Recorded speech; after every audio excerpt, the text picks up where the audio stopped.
I'm excited for this update, bro. Good to see you, John. What's going on? How are you, bro? You've been busy. We have. So from the start, Talk to me. so we loaded the fender down, removed all the rivets, put in the holes. In the old days, before you had carbon fibre, you had titanium. The only way you could save weight to go faster was to save weight. They're making me want to ride it already. So our next step, we're going to black out these. Then we need to talk about what we're going to do with the paint. Talk or argue? Maybe both. Can I sit on the bike? You can. You want to ride this thing fast, huh?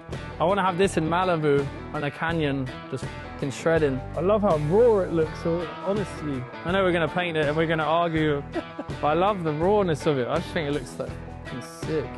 So our idea was to have that strip running through. Yeah, the gold leaf, right? Gold leaf. So I think that still will be good. And then we have the flames intersecting, but not too far down this side. No, I'm genuinely super excited. Seeing it today, it just, give me energy. Crazy project to be a part of, and I'm excited to do it with everyone.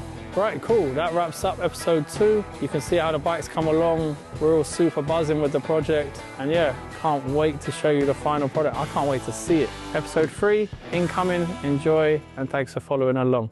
Peace.